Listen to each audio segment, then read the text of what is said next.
This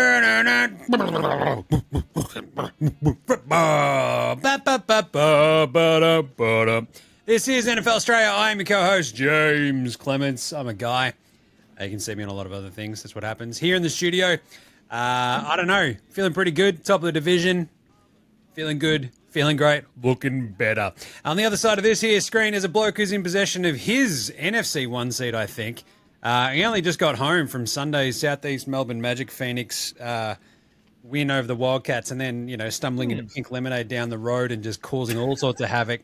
And also, he's just spent the last 15 minutes pantsless and in the Dallas Cowboys Reddit. It is sometimes singer in a band called The Ramshackle He's my mate. He is your mate. It's Gaz. Gaz, what's going on? Jim, it's been the most adventurous bye week known to fucking man. Quiet, I'll take a couple of weeks off. Not for the Eagles, no. It's been good. And as you mentioned, mixed in a little bit of the old NBL on the side there. So it's been a good all-round weekend for sport.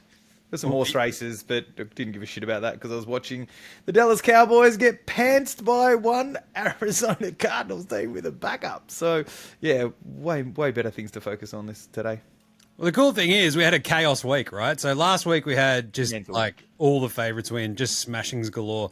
This week it was topsy-turvy. It all went absolutely chaotic. So we're going to wrap that up in the Week 9 wrap. We had upsets, close games, brutal injuries. We're going to go through all of that as well with all the NFL news. Week 9 wrap, some yeah-nahs, which will be our half-season awards, Gaz, because we're halfway through the season now, which is still... It blows my mind because it feels like the season started 2 days ago. But also, like, this is when you need to start appreciating, like, the stretch. There's like a 4-week stretch here where you're like, yes, this is just the good stuff. Like, get us through Thanksgiving and then into the Christmas games and it feels like the season's ending. But for now, we've got the good stuff. So we'll also have the Week 10 preview show on Thursday. So for all of the games, you know, set up for you on Thursday, make sure you're all over that on YouTube and in your podcast feed. So let's get into it. Episode 139 of NFL Straya. Let's go! And I don't know how I am gonna deal with it.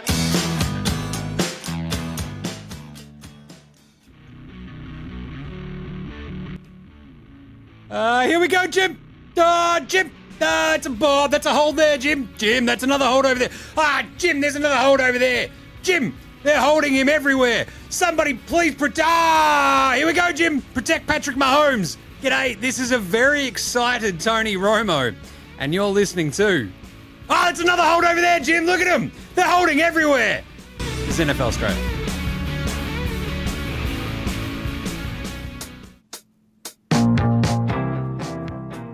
All right, guys. Tony Romo got a bit excited during that Bills-Chiefs game.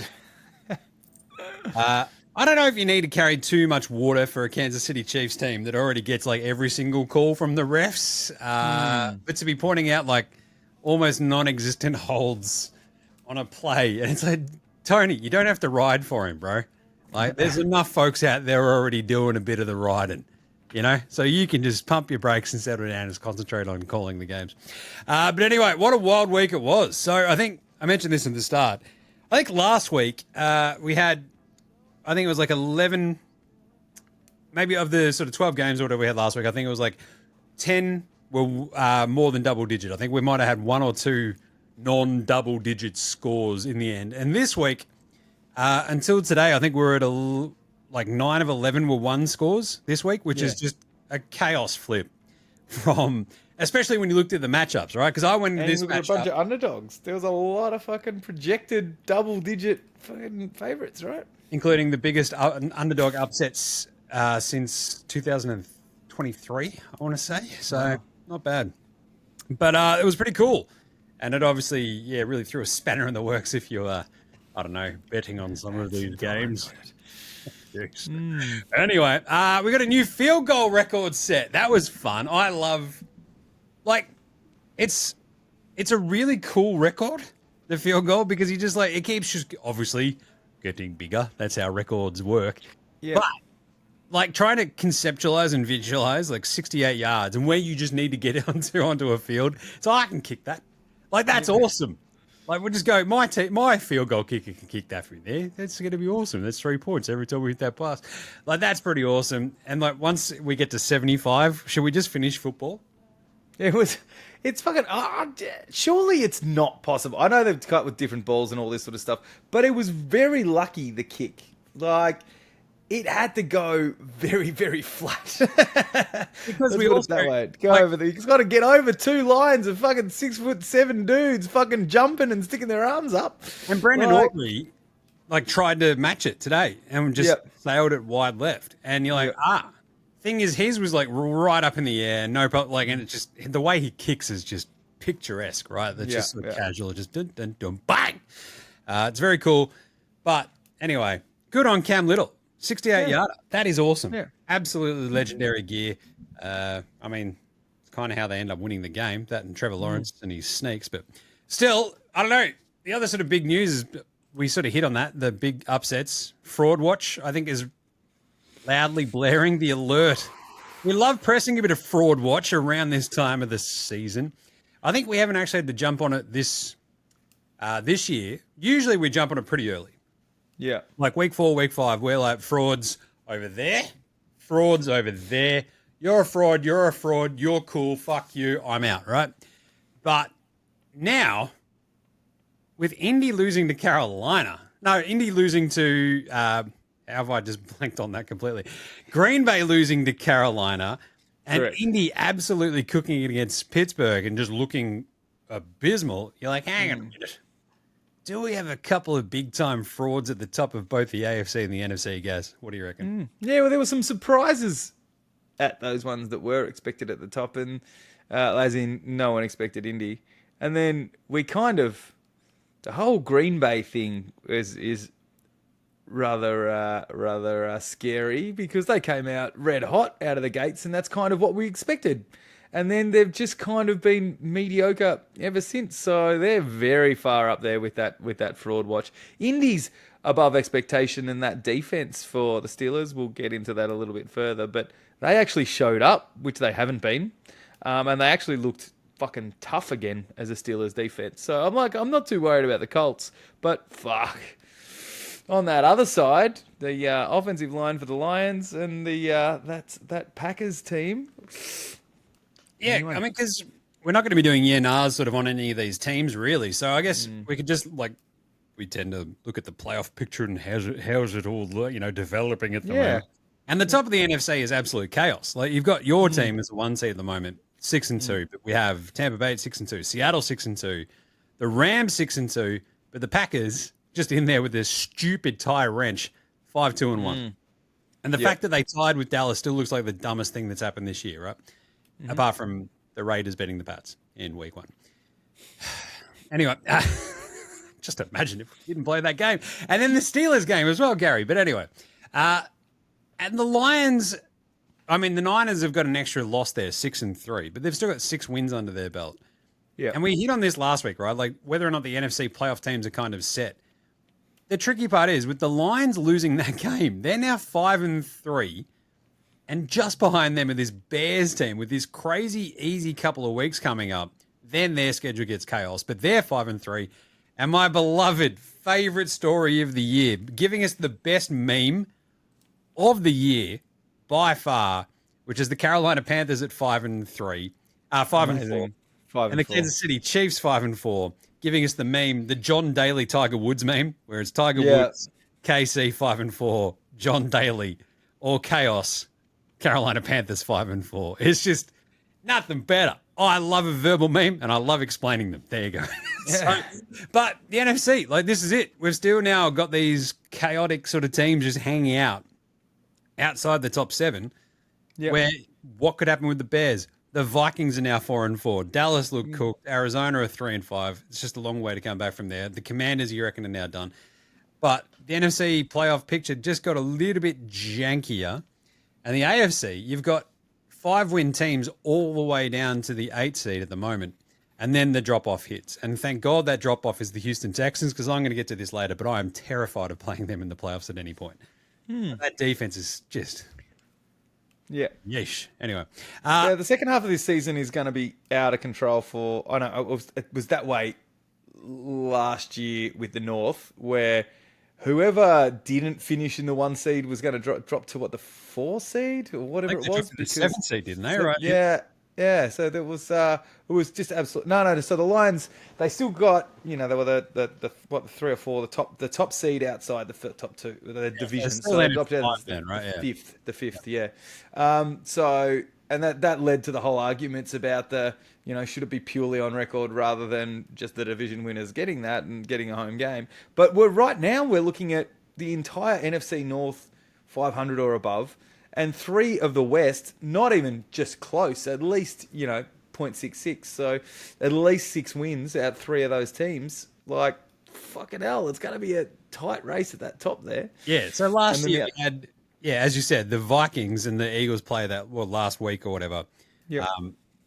Or was it Lions? No, it was Lions and Vikings, wasn't it, I think, in last week. And so Lions win that. So they go to 15-2. Vikings are 14-3. And the 5 seed behind 2 10-win teams in the Bucks and the Rams, which is just chaos. But, I mean, I don't mind rewarding the division winners. I'm still okay with it in football because the divisions actually matter. Whereas 100%. in the NBA, no one gives a shit about divisions, whereas NFL actually matters. You play far less games. There's plenty of room for this NFC North to, a team or 2 teams to drop off when you've got so many division games in the second half of the season. Looking Spicy. At you, right. Before we get into the injuries, we've also got some trades. All of the players have gone to the Eagles. As I said, it was a good week. Like, this is Howie season, right? We've got 3 days to go. Like, I don't know if any of these guys are going to work out. Look, Jalen Phillips from Miami was really good before he tore his Achilles last year. Started to come back. I think he's got 3 sacks in his last 4 games or something like that. Starting to properly come back. He should fit in within our secondary has been exposed because our pass rush has been dog shit. So, considering he played for Vic Fangio, he should be good. Look, Jair Alexander, we took a flyer on him. The fact that he was great, and then the Green Bay willingly let him go, and then he's been a healthy scratch for the last 2 weeks in the Ravens. If low cost, high, could work out. And then Michael Carter, slot DB from Seattle. Fingers crossed, one of these guys hits on. Good times. Drew Martin-Jones actually just got traded from Tennessee to the Ravens. That was a big one. I enjoyed that because he's just like, hey, well, man, I love you, Tennessee, but NFL's a business. I'm like, wow, that is one happy dude, right? He's going from Ravens. That is sick. And he also was like, hey, man, just don't judge Cam yet. Cam Ward, he's going to be fine. And I guess this sort of happened at the end of last week. The Patriots rid themselves of a couple of guys that clearly Mike Vrabel was like, I do not like you dudes. And he's just like, I remember messaging you going, the Pats are sellers? Like, that's not what I was expecting, but sure. I think it's sellers before we might be buyers. Like the trade deadline, I think is tomorrow, right? So correct. Yeah, I wouldn't be surprised if we get 1 or 2 extra little bits and bobs. We traded Duggar to the Steelers and Keon White to the Niners, and it's just clearly Vrabes coming in, going right. A couple of dudes, bit of money. It's kind of you're not proving that you fit what I'm trying to do here. So see you, boys, and off they went. Yeah. The other one that's worth mentioning before we move on, got to mention Jared Jones, because all the Cowboys are like, fucking dude, you got rid of Micah, and you're like, we're going to shore up this defense has been literal dog shit, while we've got the highest ranking offense in the NFC. Well, that may have changed after today, but the highest ranking, the only team to put up more than 30 points and average more than 30 points against. And you got to help us out. And he came out before today's game. We go, I got one in the chamber, Jim. We got a trade coming tomorrow. Just watch out. Got one coming. He did the exact same thing last year, and everyone was like, here we fucking go. And it was fucking Mingo, right? Like, it was an uninspiring wide receiver. You're like, fucking hell, mate. Like, I reckon you'll get lynched if they don't fucking do that's what you start. Don't you remember all those amazing moments that Barkevius Mingo had for the Cowboys in the back half of last year? Yeah. Oh, wait. Jonathan Mingo? Jonathan Mingo. Barkevius was the other dude. Catch all of them. They're like Pokemon, the Mingos. But I loved it because he's just like, I'm Jared Jones. We've already done a trade. I'm not going to tell you what it is, but fuck you. And you're like, Jesus Christ, Jerry. All right, cool. Like, and it's just going to be the funniest thing if it's just another Jonathan Mingo trade. But yeah, well, the thing is, and the Cowboys fans are going to lose their fucking mind if he gives away too much in a season where they're already, 3-5-1. And what, a good 3 games now behind the Eagles. They've got to catch up, and with a pretty tough, decent schedule ahead of them. It is also hilarious. Yeah. Not hilarious. The injuries from this week. It was brutal. I want to start with the Jayden Daniels one because that was horrible. Like a visceral reaction as you're watching it, where you're like, "Oh no!" Just same as Scatterbo last week, where you're just like, as you're watching it, well, I never need to see that replay again in my life. And like it was almost by mistake they showed that replay as well because they were trying to feel. I think the broadcast was trying to figure out what exactly had happened because he was laying there, his right leg was twitching, right as he was sort of laying. One of the top leg was twitching. And it sort of felt like he was doing it maybe on purpose, but he wasn't moving his arm that was sort of stuck behind him. And you're like, is it his head? Is it his back? Is it his knee? Who knows? And it turns out his arm went that way and the rest of his body went that way. Like it got so twisted up and then jammed underneath him to the point. So it's like a dislocated elbow, which is horrible. Absolutely horrible. It also isn't as bad as maybe doing a knee. Right, like it's sort of something where you're like, that's not RG3ing, so that's good. Also, his non-throwing. It's his non-throwing arm as well. Left arm.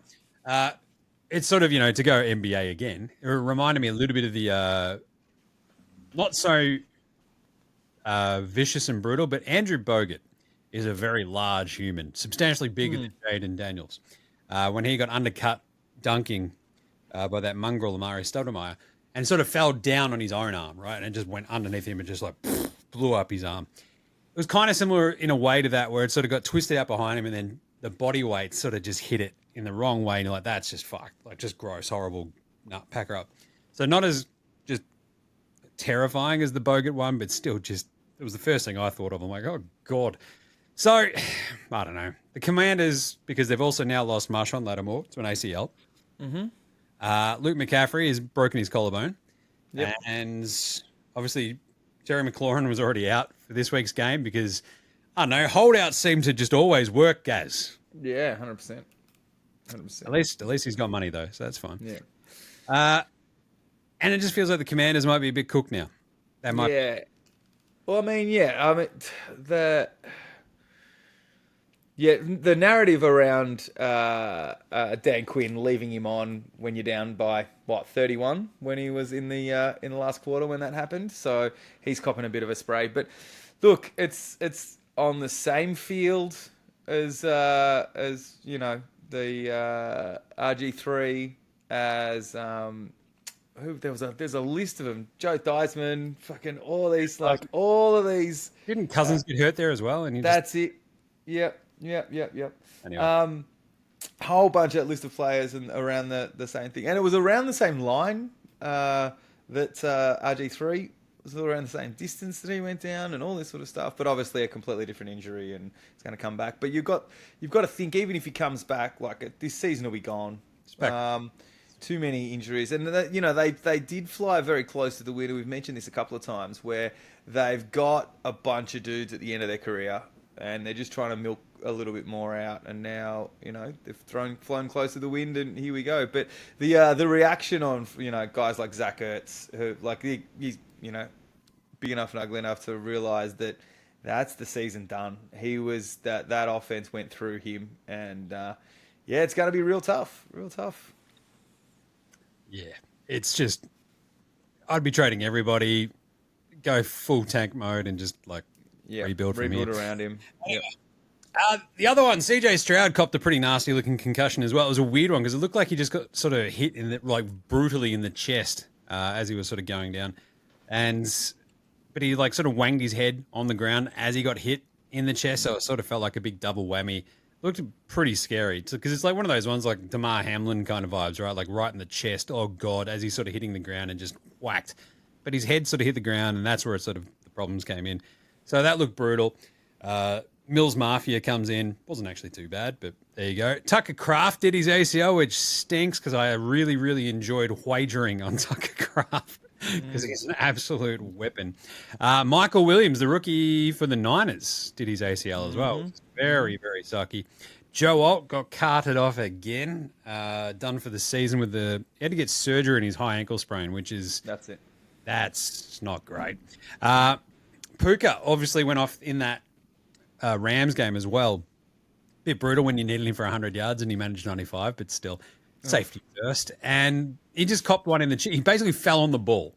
And it's like still down for a bit. Looked pretty tough. Went off. Came back on the sidelines. And I think after Sean McVay was like, yeah, look, if it had been really close, he could have come back on. But we thought we had it in hand. And it's like, yes, you were kicking the shit out of the Saints. So it's all right. Yeah. But you aren't thinking about my bets, Sean McVay? Come on, man. Anyway. And the other one that hit just before these games the other day was Travis Hunter hurt himself with a non-contact knee injury, but it's not an ACL seemingly, but he is on IR. So I think it was their Friday practice. He's gone straight onto IR. You're like, Jesus. And the Jags still managed to get a win. So I don't know. Brian Thomas Jr. was like a big trade name here. Yeah. But I feel like you now have to just keep him because you're still in the playoff hunt, kind of. So off you go. Yeah. There you go. Where are they? They're actually, so they are kind of in the playoff hunt because I think the bottom of that, they're 7th at the moment. They're 5-3. Like everyone's kind of assuming it'll be fine. The Chiefs will make the playoffs, right? And it feels like that's a good assumption to make. But then you get that weird sort of stretch because you've still got Baltimore, who are 3-5. And you got the Chargers, who are 6-3, but they can't win without Joe Alt. So I don't know, man. The AFC, it's all absolute chaos. And my Patriots 7-2, you beauty. Right. Let's do some game wraps from week 9 very quickly. I don't remember this game at all. Baltimore 28, Miami 6. Do you remember this? It happened on Friday. I'm like, what was I doing on Friday? I'm like, there was a lot going on. I had to do some stuff. I watched this for a bit. And then I'm like, wait a minute. I think I was like, oh, no, Derrick Henry's going to run right over the top of Miami, and was like, fine. And Lamar had just sort of come back. I was like, no, boys, I've got this one.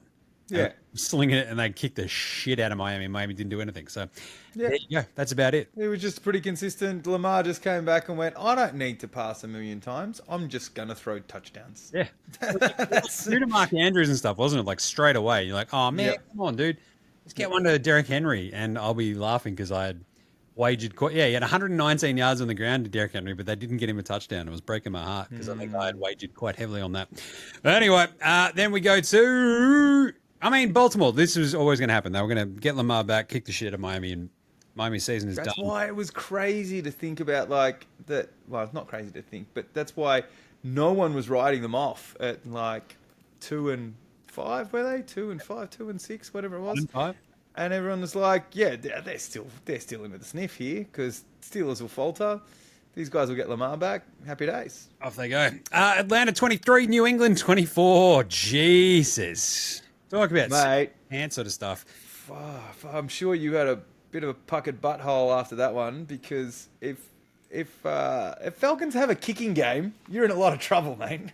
Just as well, we had the sleeper agent, Parker Romo, kicking for the Falcons because he misses the PAT at the end of the game. That basically saved the game for us because we could not score in the second half. It was brutal because that Falcons secondary is like really solid, like really good. And there was a couple of moments where, there's a couple of moments with Drake May where you're like, what was that? Oh, don't do that.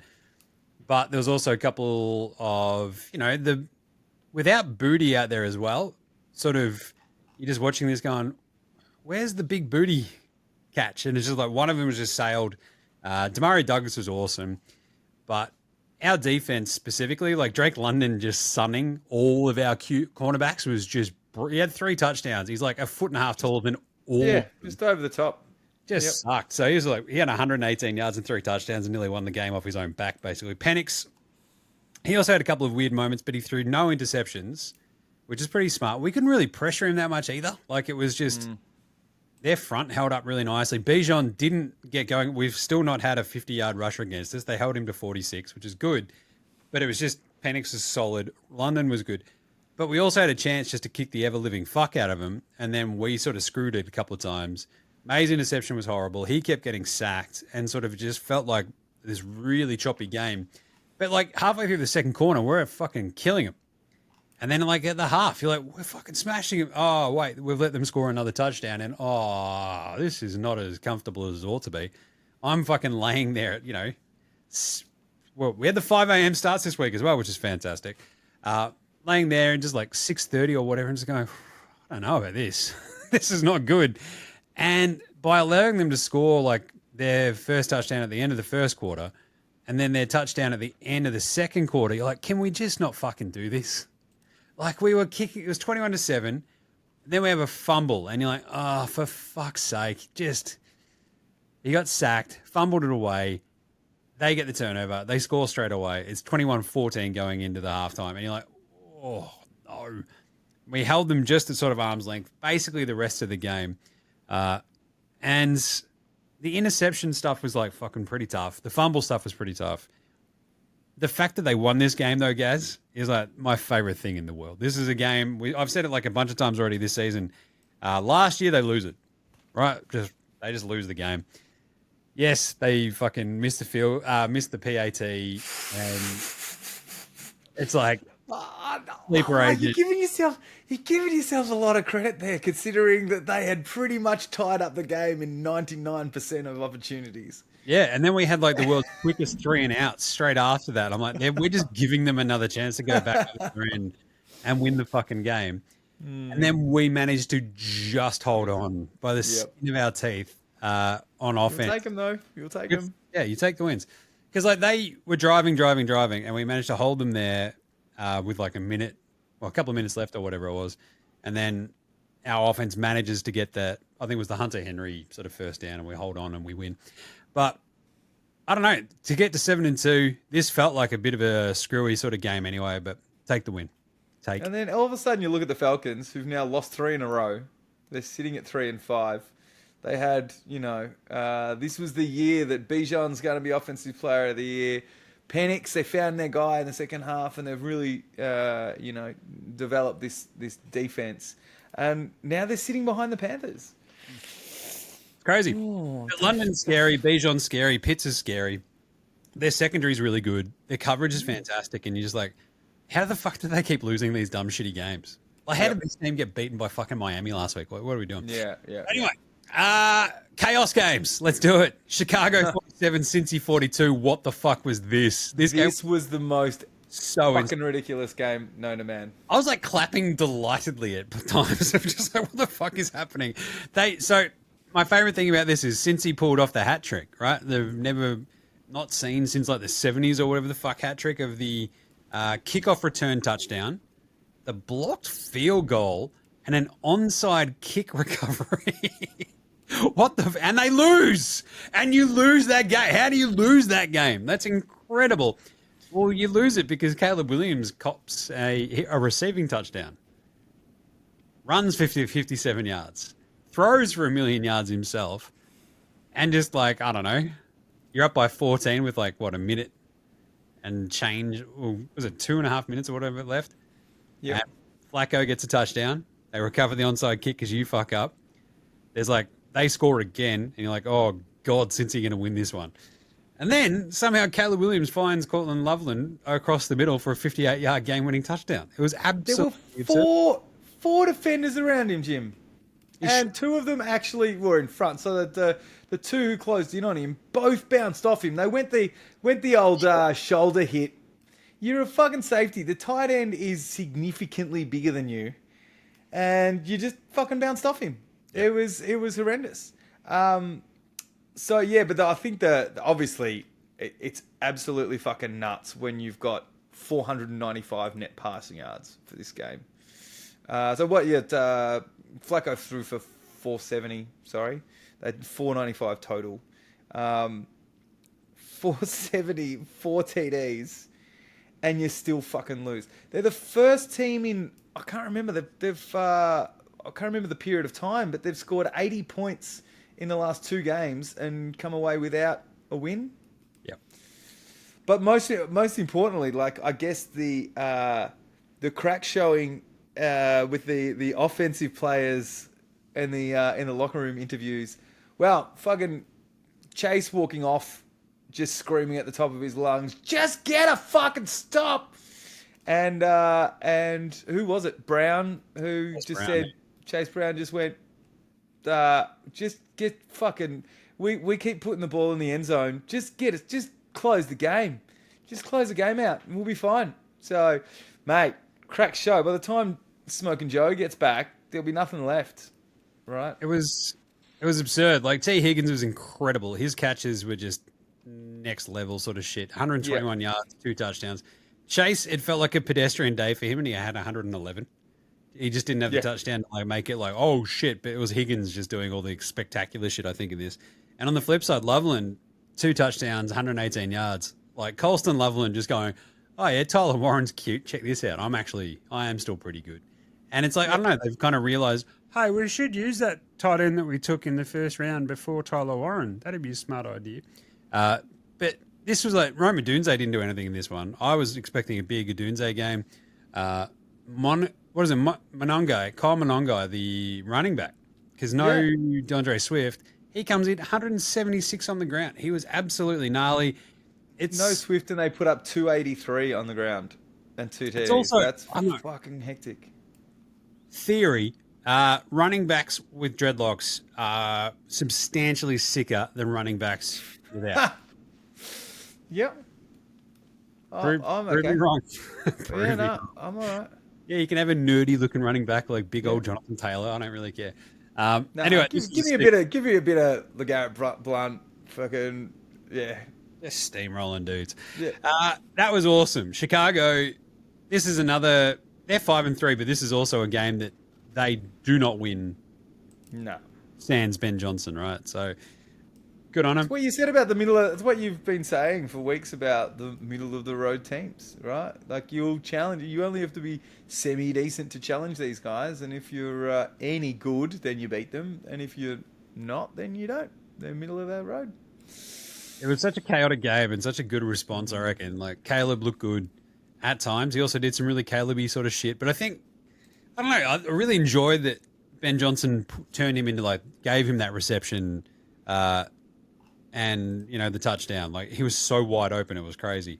And then the other reception down the other line, it looked kind of cool. And I don't mind just involving him in the game a little bit more. It just sort of gets his head. It feels like his football IQ is still just a bit whiffy at times, but that was good. Get him involved. Good win. Cincy. Yeesh. We'll talk about them again later. Some of the plays, just before we move on, some of the fucking hectic plays that Ben Johnson has just started putting into their playlist, onto their play sheet, and 4 different players for the Bears threw a pass. Yep. Like DJ Moore with a touchdown. Like, what the fuck? Yeah, but all of a sudden that's what you expected, and I feel like it's getting more and more complicated. And that Lions offense might be coming to Chicago. Bit of I fun. love it because you also just sort of you do the Leo meme of pointing at the TV every time something fucky's happening. It's the Bears. They're doing some shit. They're doing Woo! It's just chaos. Yep. I love it. Minnesota 27, Detroit 24. What a game. That Minnesota Vikings defense, they got absolutely fucking curb stomped by the Chargers a week and a half ago. Put the absolute hurt on the Lions. They completely bodied them, Gaz. It was wild. They messed Goff up. The blitzing, the sort of change packages that they were throwing at him, Flores just was in his bag. And on the flip side, JJ McCarthy was really good. The pass to Jefferson early was just fucking kissing fingers emoji. You got TJ Hawkinson out there, and they sort of they salted this one away really, really nicely. The throw, I think, to Jalen Naylor, I want to say, that sealed the game. It was Naylor's only catch of the day or whatever, and it was just, they've just won the game on that. Holy shit. It was awesome. They stopped the run game. Nothing to be heard from Gibbs. They tried Montgomery a shit ton. That didn't work. The passing game, it was Laporta, Amon Ra, and but Goff got sacked 5 times. He was just felt like always under pressure. freaking out. He got hit. One of the most. They just destroyed. They ate that offensive line up. Who is a little bit battered at the moment, but 11 quarterback hits and 10 tackles for loss to go with that. Jeez. With the 5 sacks, like fucking brutal. Not bad. And JJ, look, the 2 touchdowns, very nice. Ran one in as well. So I think the weirdest part about all of this that he has the exact same stat line from his other win as JJ McCarthy. Like, There you go. it's weird. Like 143 yards, 2 touchdowns, 1 interception, and a rushing touchdown. Like, it's just, that's a bit weird. What are you doing? He had 14 completions, I think, to 13. But yeah, for the same amount of yards, the same amount of touchdowns, the same amount of interceptions, and a rushing touchdown in each. Very odd. But anyway, look, the shadow benching might have worked. Got his head back into it, figured it out. Aaron Jones also makes them feel a bit more dangerous as well. Like Jordan Mason feels like a really good change of pace, battering around running back, whereas Aaron Jones, with that sort of every down kind of dude, sort of just gives you a couple more options. Because I think he also had, he had a couple of receptions, 2 receptions for 20 yards, like just to change shit up, give JJ sort of like release valve. And that was pretty good. 78 yards on the ground. Good win for Minnesota. Like huge. To get them to 4-4. If they lose this game, it's a division game. Would have sent the Lions to 6-2. Would have been them at 3-5, having lost last week in disastrous circumstances, and then bang, here we are. Like they're 4-4. So good job. Yeah, having beaten Minnesota and then having them beat the Lions. The Eagles fans, thank you, Minnesota. Good job, JJ. Yeah, I guess so. That's kind of the thing because that leads. So Detroit lose, and now Green Bay lose. So that's what we're about to talk.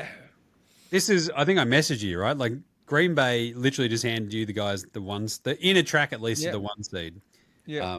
Essentially, combine that with every NFC East team, but us losing this week, and it was really weird between the Lions and Carolina 16, Green Bay 13. What the fuck? Holy fuck, Jim.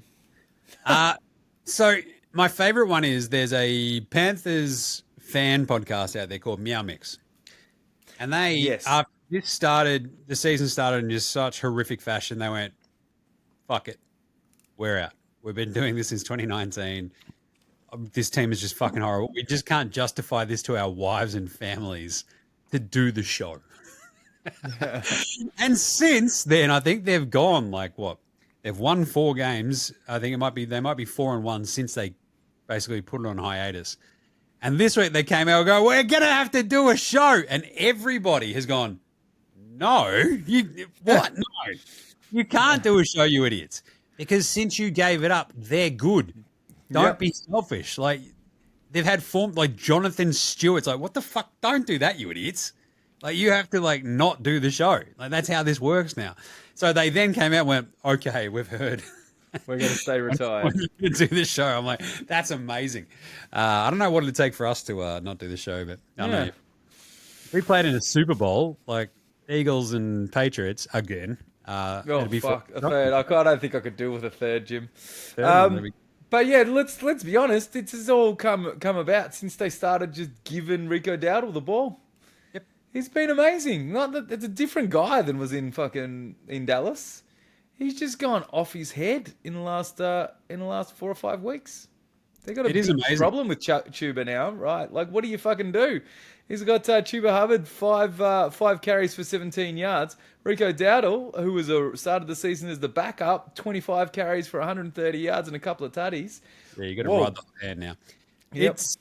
It's awesome, but like their defense was just stunning. And I guess the one thing I wanted to bring up was the Green Bay throwbacks. I'm going to make a point about those throwbacks later on. But they got the leather neck throwbacks, and I think we hit on this the other day, right? Wasn't Romeo Dobbs's like big helmet just looking even bigger in the weird leather neck helmet? You're like, Jesus, round thing. Yep, that's no moon; it's a space station. But anyway, it's fucking massive on these bonds. But like the defense of the Panthers, as they were sort of doing all this, I've got another theory that I'm going to throw at you on Outback Takehouse. But like with Tucker Kraft out there, you've got Matthew Golden, you've got Romeo Dobbs. They had Christian Watson back. He had a really good catch early on, and then it just went to shit. Like the Panthers' defense was really solid. We've seen them be okay at times this year, but especially on the road, the defense hasn't been that good. And this looked awesome. Like they just fucking gave the Packers the clamps in Lambeau. Well, I think it's also a bit of, we've drafted Bryce Young number 1 overall. We've tried to surround him with weapons. Like, we have to put it in his hands to win the game. And they've stopped doing that. Yeah, they just went, wait, we don't have to do that. No, 102 yards, but impressively, right? Like, this much vaunted fucking Green Bay defense and Micah Parsons coming in, and still, I think I checked during the week and he was still favourite for Defensive Player of the Year. They had 1 sack for 0 yards. Yeah. So they didn't actually lose any yards. So Bryce Young's ended up with 102. That's fine. 163 on the ground. Efficient. Couple of touchdowns. And just Green Bay just were out of sync. Right? They just seem to be playing down. I know I'm just repeating what everyone else is saying now. And they just seem to play down to the teams they're playing against, Jim. That's a really good point.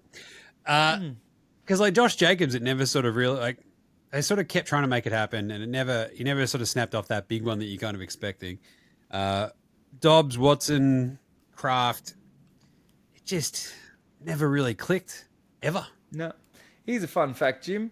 The Green Bay Packers did not punt and only put up 13 points. It's crazy, right? There was only 1 interception, 1 lost fumble, so it wasn't like there was a shit ton of turnovers. But they only punted once and just only 13 points. Like that's very, very. The first half, it was crazy, right? Because it just kept going and going and going and going to this point where you had a punt, a fumble, an interception, a field goal, a touchdown, and a field goal, and that was the entire first half. Yeah, like they made six plays, 6 possessions. It was just nuts. And then in the third, fourth quarter, it was just kind of like over again. It just so quickly. I think it was even on Red Zone. They're like, and this one just is motoring through. And you're like, Jesus, it really is. So they turned over on downs. The interception that wasn't, though, right at the end, the 4th down, I think. So that was at the start of the 4th quarter where I think Jordan Love just basically threw it into his own end zone. And it was like right into the arms of the Carolina defender. And he just somehow dropped it. Where you're like, that is, with all the rigged shit going on in the NBA, apparently, that looks like the most rigged dropped interception I've ever seen in my life. That's like when you play with the kids and you're like, oh, no, I dropped it. Oh, geez, I'm an idiot. That was absurd. And so it did, but on 4th down, don't get me wrong, it was better that way. Yeah, but like stats-wise, stats-wise, and you would have gone like, oh, I could take that out because the receiver was behind me. Exactly. You would have fucking, stats-wise, you just would have, as far as your bonus goes at the end of the year, they're not going to look at you and say, oh, you were 1 short of your interception target, but you know what? You put 1 down for the team, so we'll give you your money. It was crazy. So, yeah, I don't know. It's like, oh, it's a bit wet. It's like, not that fucking wet. What are you doing? But anyway, that was an incredible win by Carolina. Mm-hmm. Great shit. The biggest upset, as I said, in a couple of years. It's like almost, 2 touchdown underdogs. To come back and actually win that outright is just insane. Out of control. Yep. Green Bay. Frauds. Chargers, 27. Tennessee, 20. This was a bit worrisome for a bit. Tennessee scored twice early off defense special teams, right? And you're like, oh, this is the boil over. But then the Chargers sort of wrested back control of the game. They couldn't, I sort of figured this one might be a bit dicey, and it kind of was. Like, we both took the Chargers, and you're like, all right, but just the Chargers are a really hard team to trust. And this was why, right? Because they sort of came out, they looked all fucky, and they just managed to hold on, wrest control back of the game, and eventually win it. And otherwise, I don't know, it's just sort of leaves you with this weird sort of sensation about the Chargers now with no Joe Alt. Just another weird year. They're 6-3 though. What the hell?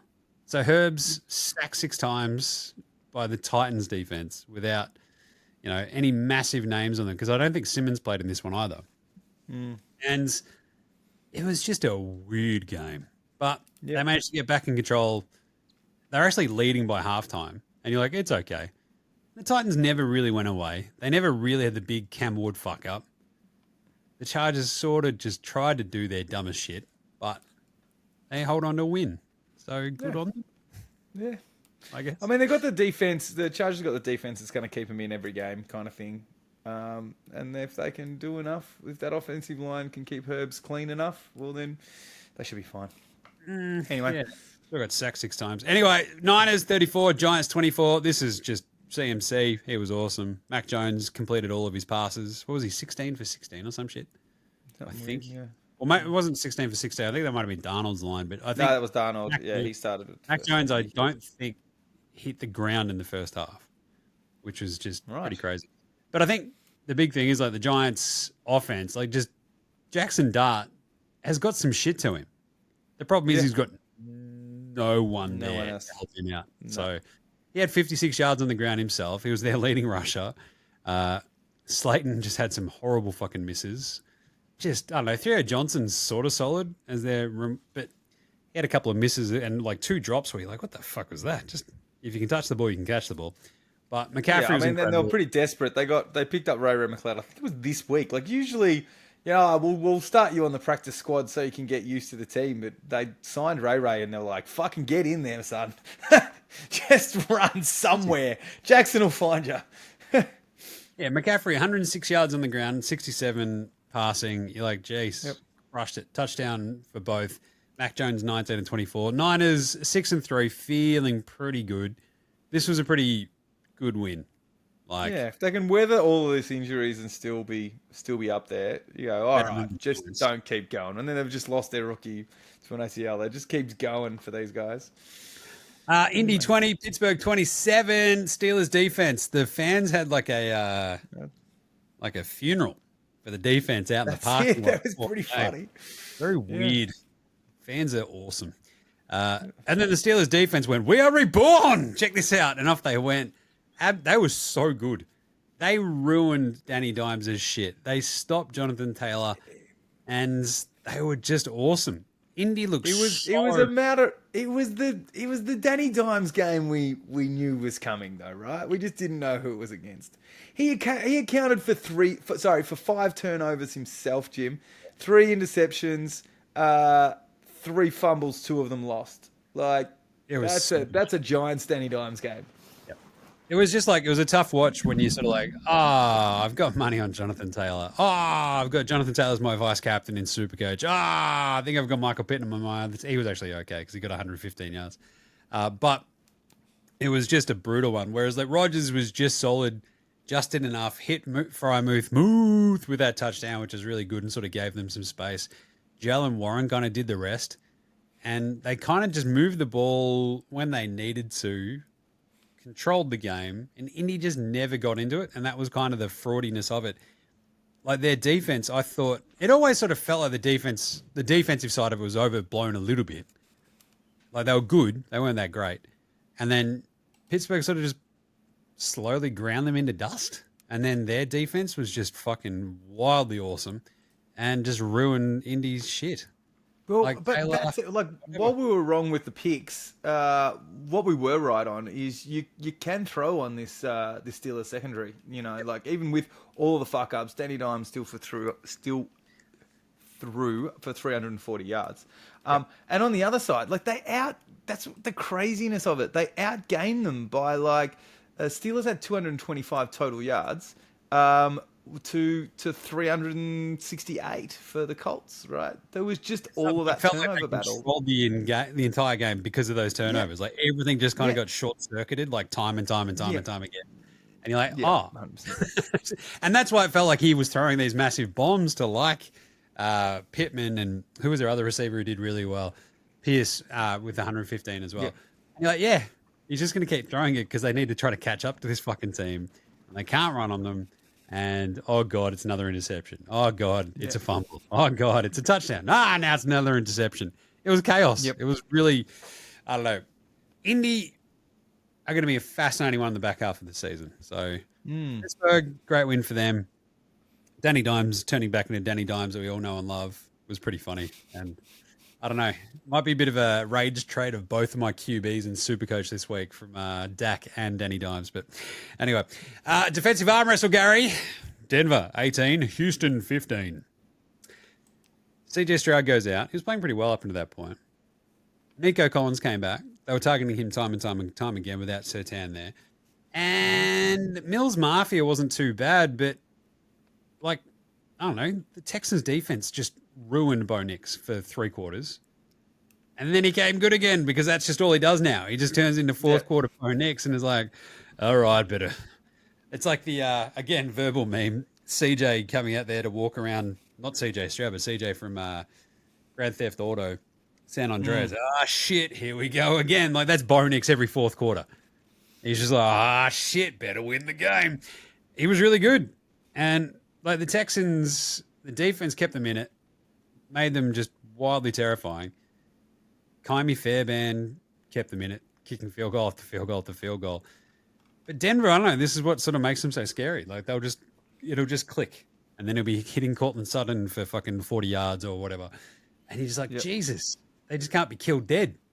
This Denver team. Sean Payton's like losing his shit on the sidelines. Like, fuck you, Sean Payton. Come on. It was a weirdly fun game for such a defensive stoush, if that makes sense. Yeah. Good job. So Houston, CJ was 6 of 10 before he got knocked out and looked pretty good. And Nico Collins was targeted 11 times. Jesus. 7 for 75. So, not bad. Anyway, good job. Houston, probably the most dangerous and scary 3 and 5 team in there. As I said earlier, I don't want to play them in the playoffs. Touch wood that the Pats make it, but jeez, they're scary. Jacksonville 30, Vegas 29 in overtime. Comes down to the wire in overtime. There's like no time left. The Jags have already scored a touchdown. Raiders have to score a touchdown to keep themselves in it. They do. They go for 2. Pete Carroll in his dotage goes, fuck it, we're going for 2. I'm either going to get a win or nothing. And they got nothing. So, but Brock Bowers is back, guys. Brock Bowers is out of control. He's I traded away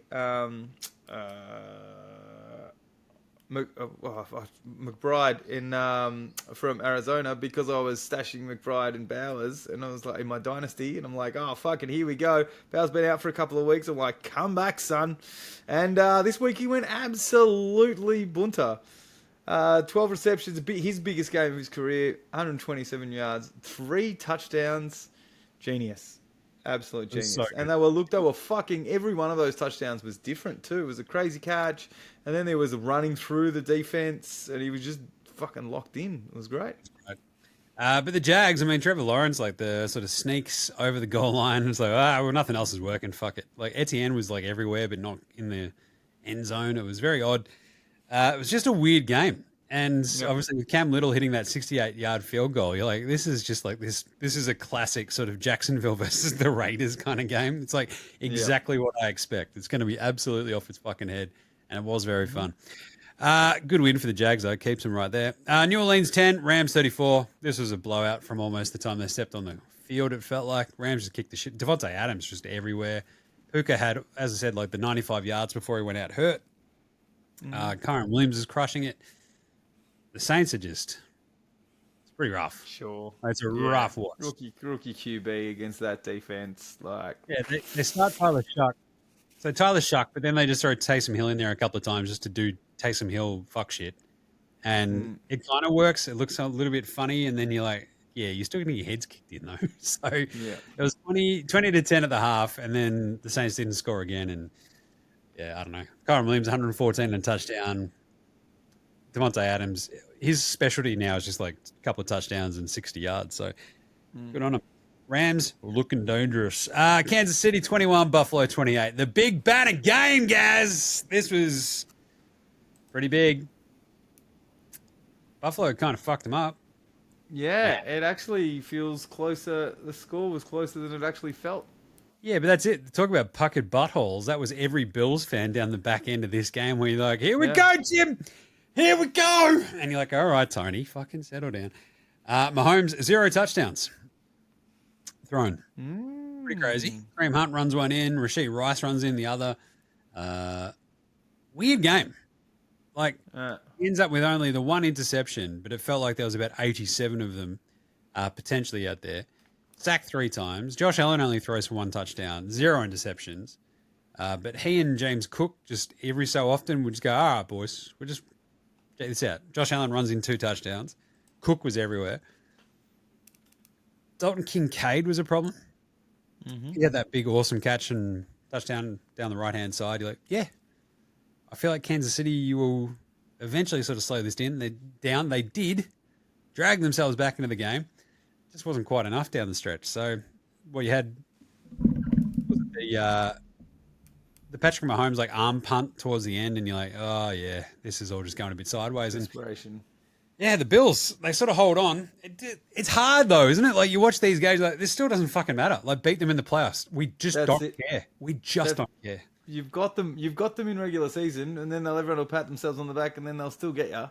Yeah. But yeah, the most 15 QB hits for this defense. It's the most Mahomes ever been hit in a game, and he looked it right. He was less than 50% completion. He was only 15 of 34, no touchdowns. Like bit tough for Patrick out there. It was super sketchy. It was a weird game. So they missed the field goal towards the end of the Bills, and you're like, oh god, here we go, Jim.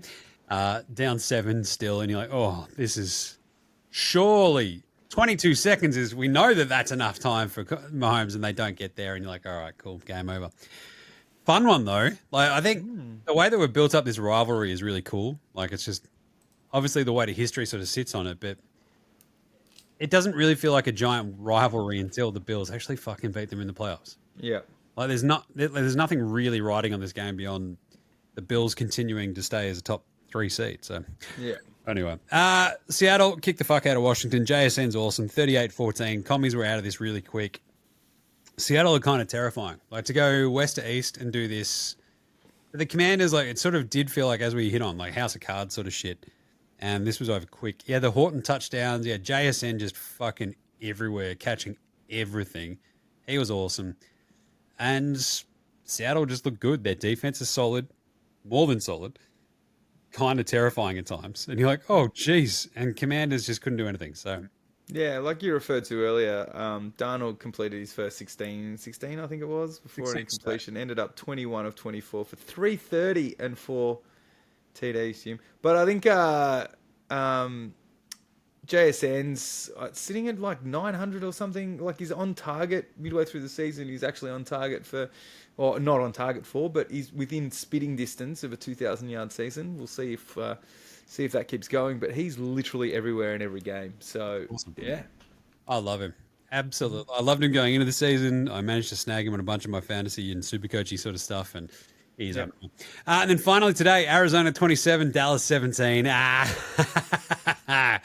about them Cowboys? Dak was just like, Dak will do this, won't he? He just has these games where you're like, what is going on? The thing is, for it to happen at home in a Monday Night Football spot, it felt like the biggest slap in the face. So he only had the one interception. It felt like there was about 8. Mm-hmm. Yeah, he was sacked 5 times, but his QBR was 36.5. It's just crazy. Dickens gets called for a stupid fucking taunting penalty.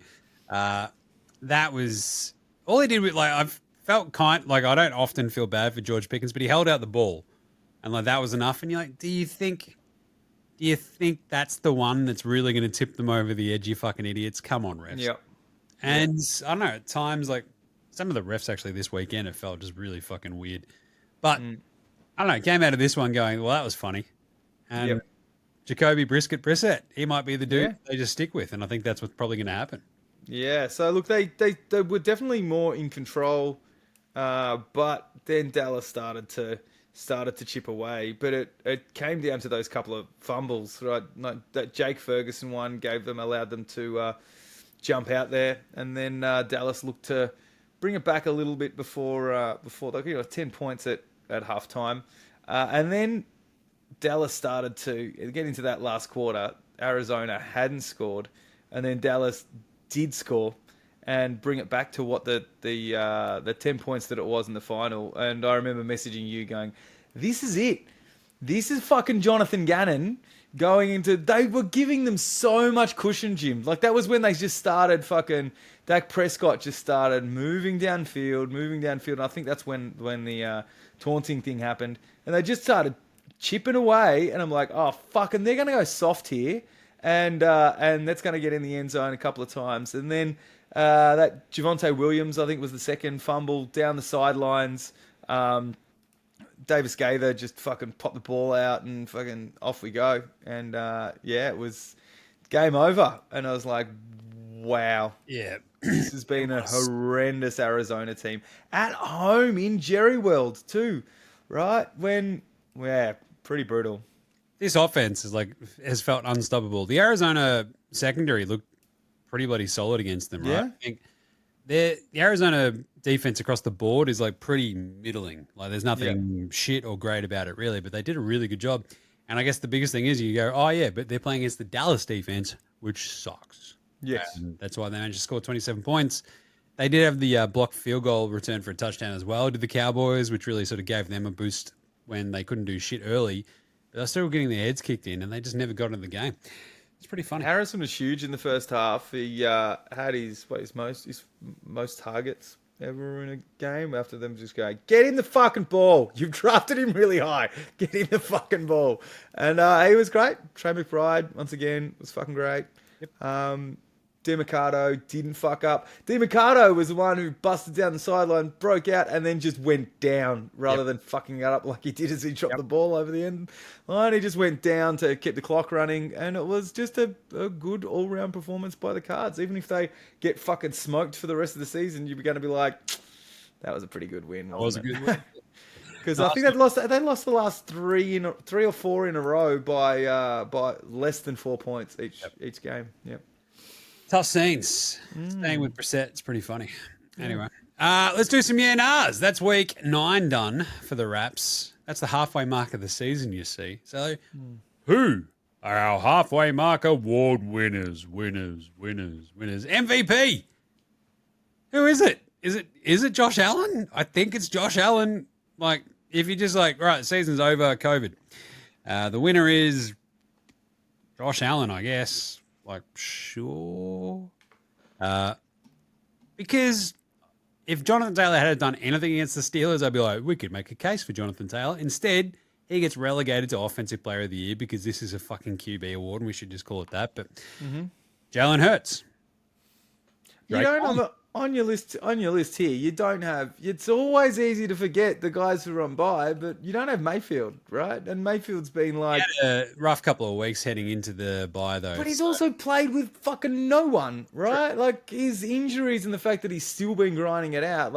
I think he's still got to at least be in the conversation. He'd probably be still top 5, but he had a real rough couple of weeks. What was that game that they played in Seattle, I think, a couple of weeks ago, right? And you're like, oof, that was a real rough one. But well, what was really weird for us is I don't know if I messaged you about this one, but some media was talking about Jalen Hurts moving into the top 5, and I still found him. He was $34 this week, even though he's had 7 touchdowns, no interceptions for the last 2 games, and the highest touchdown interception ratio in the league. I'm not saying he's anywhere near the favorite right now, but kind of feels like no one really is. It's kind of Josh Allen by default. So anyone could spring up. It's definitely worth putting a couple of bucks on a sneaky multi if he's paying $34. Because you can literally just start listing names, and you're like, Mahomes. Sure. Got a case, but losing that game in Buffalo probably dings them. You probably put Allen over him. Darnold now, sure. yeah. Why the fuck not? He's been awesome. Yeah. Matt Stafford, completely underrated. The Rams is just cruising along 6-2, feeling good, feeling great. Drake May, second year, has them looking awesome. He had a bit of a rough one against the Falcons this week, but still they're really well. Hurts, there's a lot of names. I think it's just sort of Josh Allen for the minute. For now. Yep, for now. Danny Dimes, if he hadn't been shit this week, would have been an actual legitimate name you could say too. But anyway, Offensive Player of the Year. I'm thinking just Jonathan Taylor. Yeah. Ahead of JSN, ahead of CMC. We're going JT, JSN, CMC. Sounds like a bunch of fucking nerds at some sort of tech conference. It's like, have you checked the JT and the JSN up against the CMC? Oh, yes, I did. It'd be really, that was not English. Be really interesting, as we've all been talking about how the Colts go in the second half. They're their schedule stiffens up a little bit. Will be hard to see where. Be interesting to see where JT goes for the rest of the year. But I put a couple of bucks on the JT Jalen Hurts double and paying fucking pretty handsomely. Not gonna lie. Not bad. Don't mind it. Defensive player of the year, Myles Garrett just keeps sacking everybody. He was on a bye this week, right? He's just crushing it. And it was kind of weird, as you said, like Micah Parsons is still up there in like the actual betting markets. I didn't even have him on my list. I had Will Anderson second, TJ Watt third, Hutchinson fourth, and Casa Benito, aka Nick Benito, in fifth. He's been really good for Denver. So, yeah, it's kind of a weird one. It's just weird that Micah Parsons just gets so much name recognition. It's like, but the Packers are not that great. What are we doing here? No. No. Yeah, but to the point about Indy as well. So they now play the Falcons at home this week.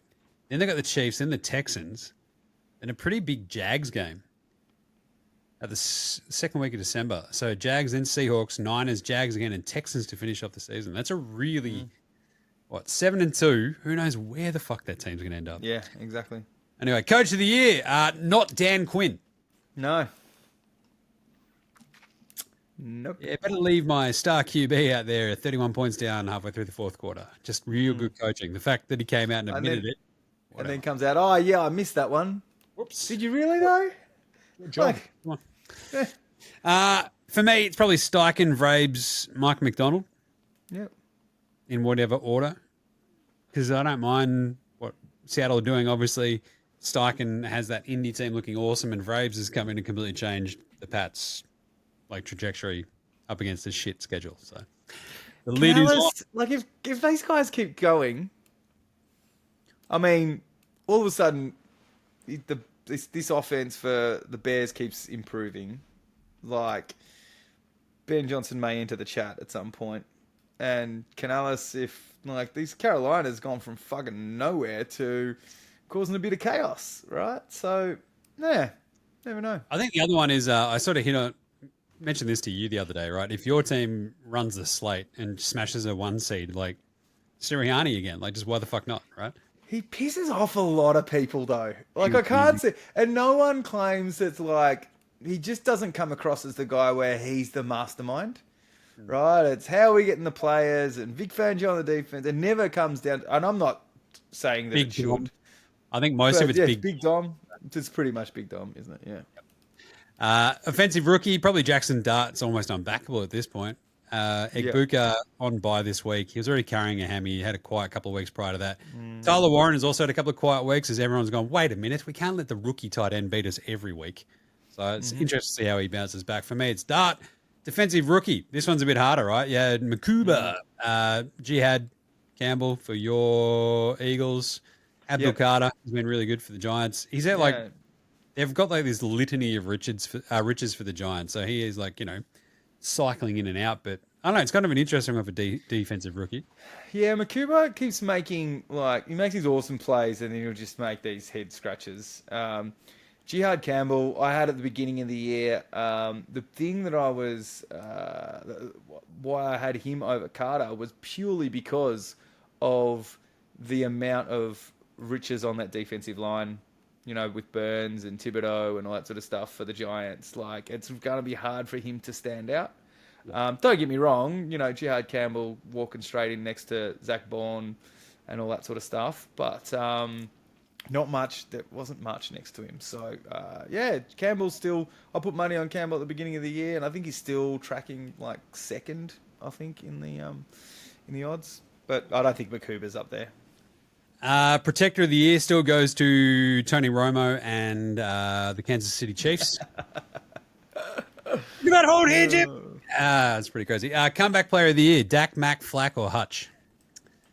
Dak probably cooked that. Flacco, I don't think he was actually injured, so I think it's McCaffrey.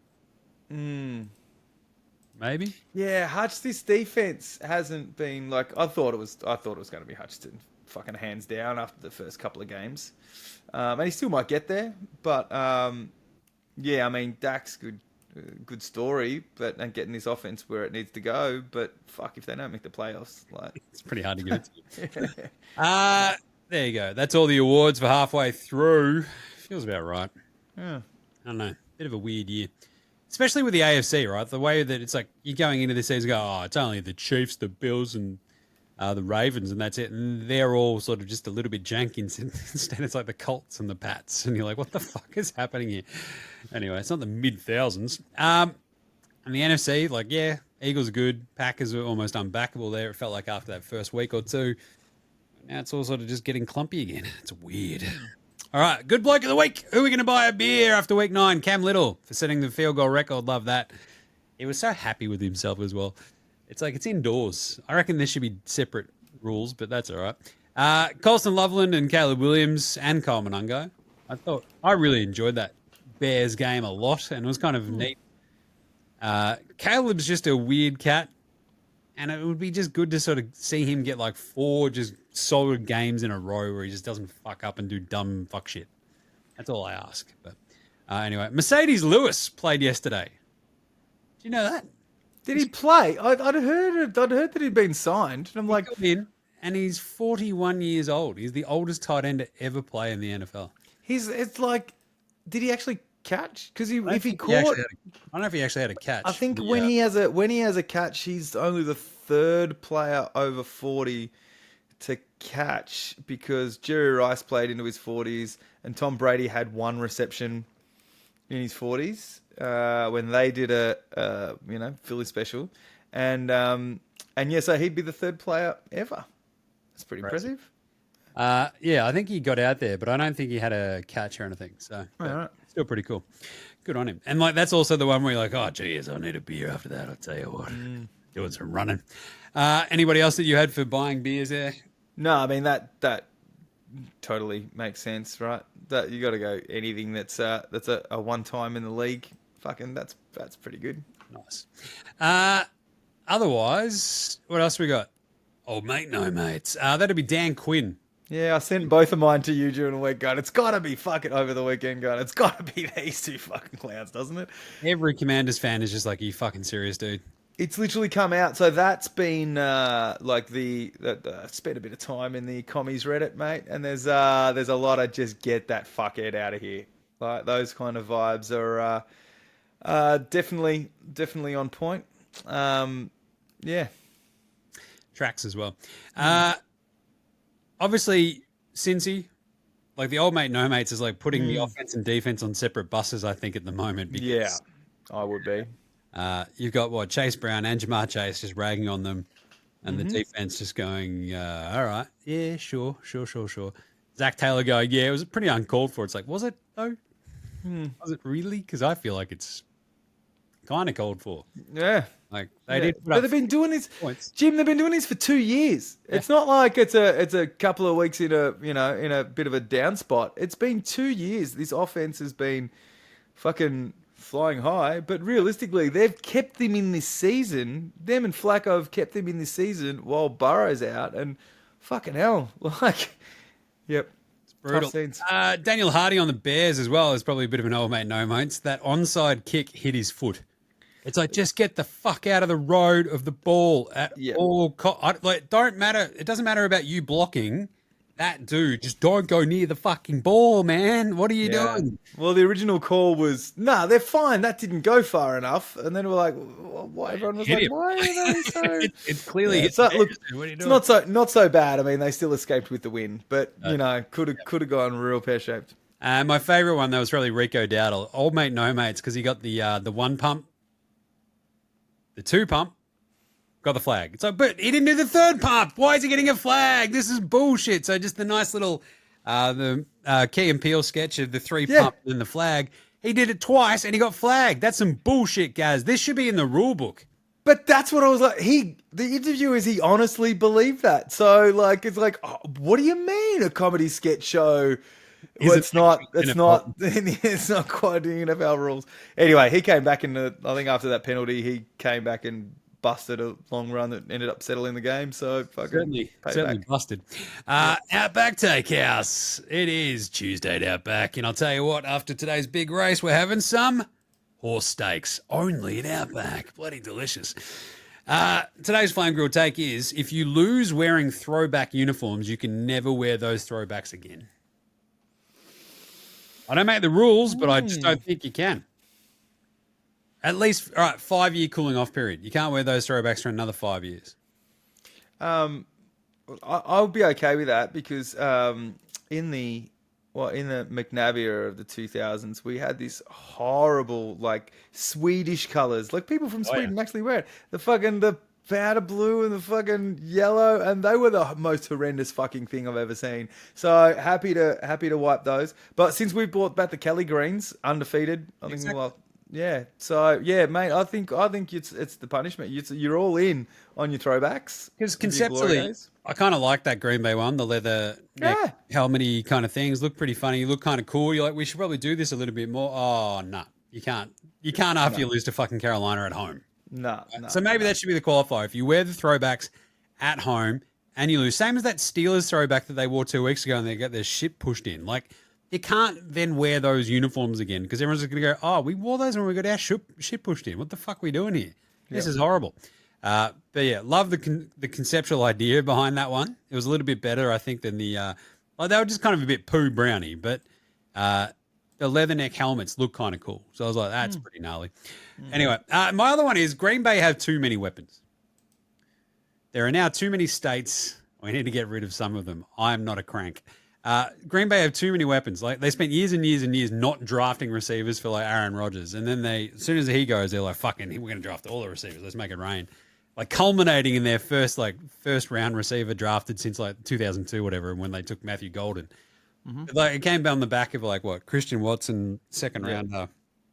Dobbs, I think, was like a fourth, but Tucker Kraft is obviously second rounder. Musgrave was pretty high up as well, and then they go get Golden.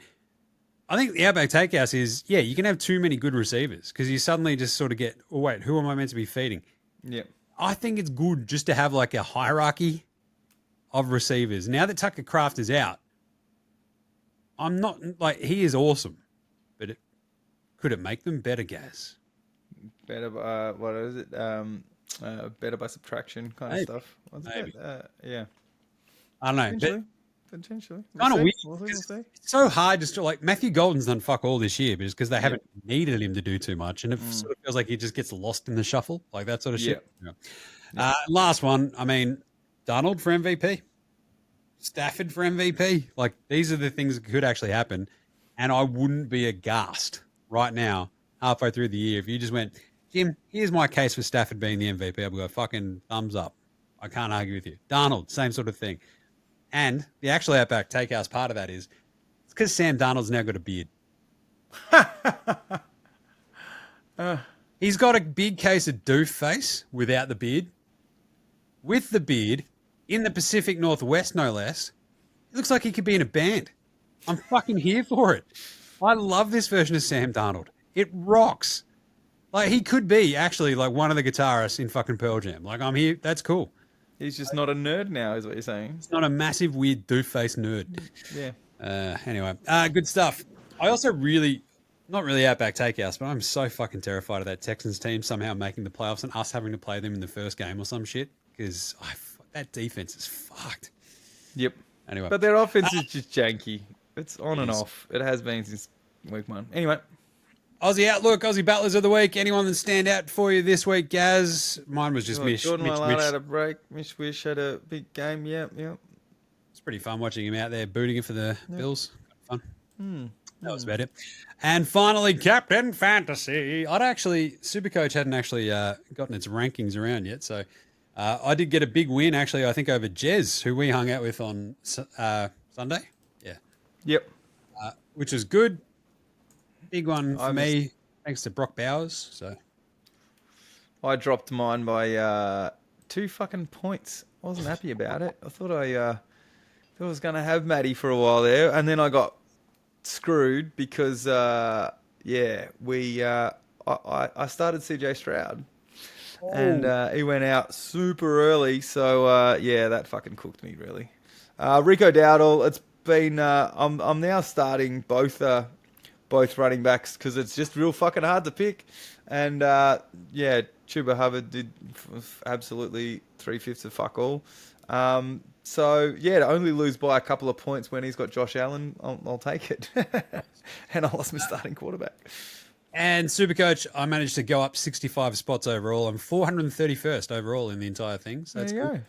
Not a great week though, like with Dak being a bit shit, a couple of my receivers being a bit shit, but Anyway, that's all right. I didn't lose ground, so that's okay. But you can follow all that on Jim Does Supercoach. And you can also go check out our Week 10 preview on Thursday. That'll pop out as well. And in the meantime, though, that's it for episode 139 of NFL Straya. Chuck us a follow on your Facey, your Twitter, your IG, your TikTok, your YouTube. Jump in there. Send us through some nahs, any questions, any remarks, whatever. Go hammer and tongs. Come on. Why not? Why wouldn't you? Silly not to. Especially with the fantasy stuff, too. Like I don't know if Tavis lost this week. He could be 8-0, which is, he is already 8-0. Could he be now? What was that? Rogers that? Where is he? He got another win. He's going to be 9-0. Jesus. Oh, that's just unstoppable. Anyway, rate, review, star, and all that stuff on your podcast app. Go absolutely hammer and tongs on that as well. Be much appreciated if we saw some stars, some reviews, whatever. Big thanks to Househats always for the intro and outro song. They rule. Get around. Jim Does Supercoach. NBA Supercoach show drops on Mondays. NFL drops on Wednesdays. You've actually got a little bit more time for the NFL shows as well. NBA turns around like the next day. It's crazy. And NBA Straya 3 times a week, but daily videos basically. So go check that out on YouTube and your podcast app too. Gaz, what do you want to plug? Oh, I just was going to post the cheesesteaks thing and that we will be doing the tipping. I've been fucking terrible. And Gino's also been terrible, but he doesn't need his own cheesesteaks. And the other one is, I think, are you going to be attending the local derby? I'll be at the Phoenix Melbourne United game on the NBL. Both Melbourne teams are up the top of the NBL this year, which is a little bit spicy. I like it. I'll be there. Yeah. It was awesome being on there on the weekend, taking both the squids. First time for the baby squid, which is good. Ah, there you go. There you go. You had a half decent time. Oh, mate, I got a lot of knuckles and high fives from the baby squid. So yeah, it was good times. He seemed to be having fun. Deleted a hot dog in record time. It's just like that was gone. Jesus. Anyway. Yeah. All right, that's it for this one. We'll catch you on Thursday for the picks and preview for Week 10. Until then, we'll catch you in a bit, you dickheads. See yous. Later, hosen.